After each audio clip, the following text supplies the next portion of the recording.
side by side. Sullivan has the lead. Danny Sullivan and moving to the side like a fighter, taking a punch but letting it slip by him. Sullivan at 200 miles an hour recovering from that spin. You have to go back to Jim Clark in 1964-5, Jim, to get a move like that on this racetrack. I've never seen anything like it on the Indianapolis race. Incredible. Unbelievable, but he's going to come in. That may have caused problems in the car. That is absolutely unbelievable what we saw. Of course, he must now stop because he's flat-spotted those tires. He's coming down that very rough pit lane there, which keeps the speeds down. Listen to the cheers for him. Oh, it's incredible. This place has come alive, and of course, Andretti is in the pits too, both the leaders. But Sullivan is going to have to change all 4 tires because of that. Mario will go back out.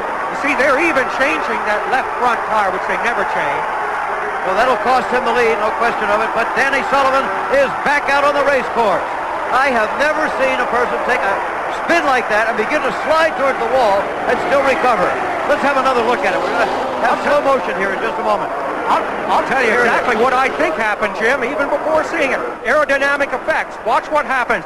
I'll bet you that as Sullivan gets in front of Mario, no, I'm dead wrong. It's running over that the white line. The very thing that he was doing that made him so fast, I think, tripped him in this one move. Yeah, Mario's too far back, I think, to have had a rear guard aerodynamic effect. But all right, now, Andretti, faced with the moment of his driving life, he can't see where he's going.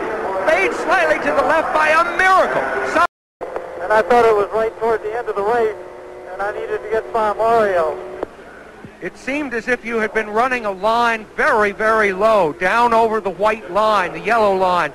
Was that part of what threw you out of control? Absolutely. I had to go all 4 wheels down underneath there because Mario was leaning on me pretty good going into turn 1. And just when I hit it, the painted stripes, it just spun it around.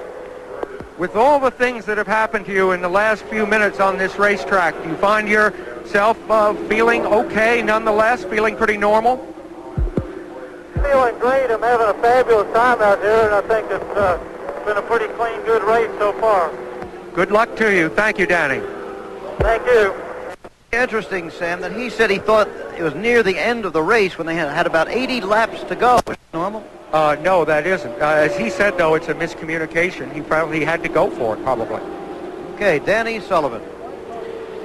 Well, we said at the beginning he might be a factor and that he was a very interesting young man and one of the glamour figures of the sport right now.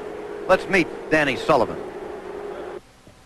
If you were writing a movie, you might name your race driver Danny Sullivan and cast an actor who looks and lives like this.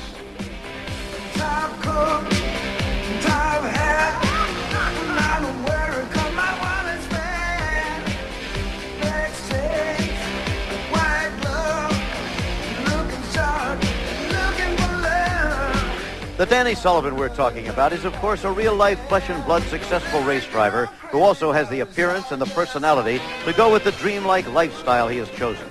He's just a kid out of Louisville, really, who went to a military prep school in the University of Kentucky, but he knows that swinging is good for business.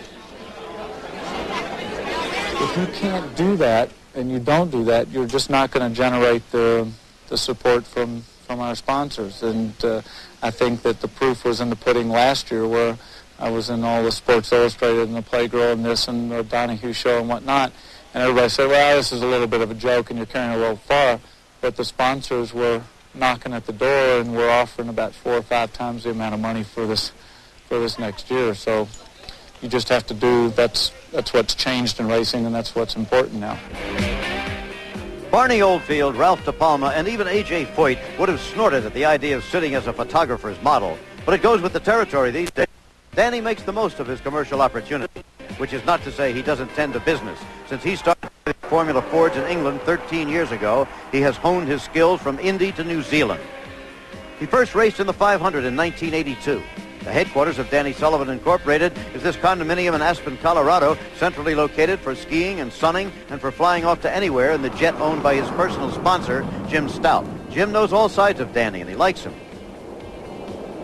He's a fearless driver, and I think he handles his business affairs in that same fashion. He's very calculated, very precise, very smart guy. Danny will always do well. Danny Sullivan is 35 years old, an age when most men have married or are seriously thinking of doing so. But the bachelor life still seems to fit Danny Sullivan. The slopes and the stars haven't lost their luster for him. Not yet, but neither has his profession.